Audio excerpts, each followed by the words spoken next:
Hello guys, എൻ്റെ പുതിയൊരു വീഡിയോയിലേക്ക് എല്ലാവർക്കും സ്വാഗതം. രേണുസുതിക്ക് ക്യാൻസറാണ്, 3ാമത്തെ സ്റ്റേജാണ്. ഹാർട്ടിലേക്കും ലങ്സിലേക്കും ഒക്കെ വ്യാപിച്ചിട്ടുണ്ട്. നമുക്കിതിനു വേണ്ടി പ്രാർത്ഥിക്കാം, വേഗം സുഖമായി വരട്ടെ.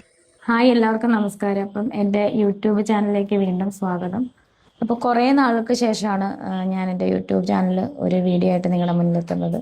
സത്യം പറഞ്ഞാൽ ഇനിയാണ് എനിക്ക് എന്തായാലും വീഡിയോ ചെയ്തേ പറ്റത്തുള്ളൂ. എന്നെക്കൊണ്ട് പറ്റുന്ന പോലെ ഞാൻ വീഡിയോ ചെയ്യും.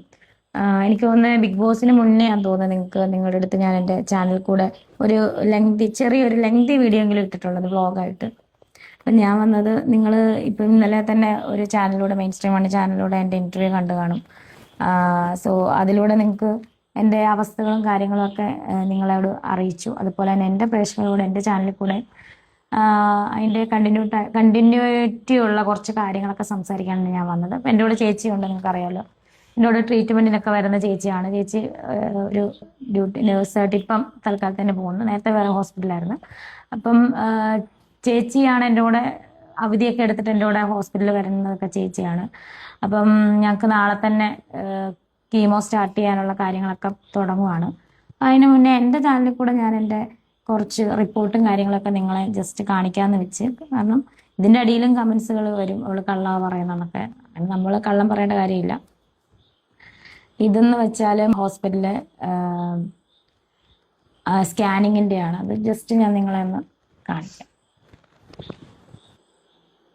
ഓക്കെ, സ്കാനിങ് റിപ്പോർട്ട്, അതുപോലെ എൻ്റെ എന്താ പറയുക, ഇതൊക്കെ മാമോഗ്രാം ഉണ്ട്. ഇത് മാമോഗ്രാം വിത്ത് MRIയുടെ റിസൾട്ടും കാര്യങ്ങളാണ്. അതുപോലെ ഇതിനകത്ത് പിന്നെ ഉള്ളത് പെറ്റ് സ്കാൻ്റെ റിപ്പോർട്ടുണ്ട്. പെറ്റ് സ്കാൻ്റെ ഇതാണ്. ഇതൊക്കെ നിങ്ങളെ കാണിക്കും. പെറ്റ് സ്കാൻ്റെ മുടിയൊക്കെ ചിലപ്പം കീമോ ഒക്കെ എടുക്കുമ്പം നിങ്ങൾക്ക് അറിയാമല്ലോ, എന്തെങ്കിലുമൊക്കെ മുടിയൊക്കെ കൊഴിഞ്ഞ് വരുവാണെങ്കിൽ നിങ്ങളോടത് പറയേണ്ട ഒരു അവസ്ഥ വരും. അതുകൊണ്ടാണ് ഞാൻ പറഞ്ഞത്.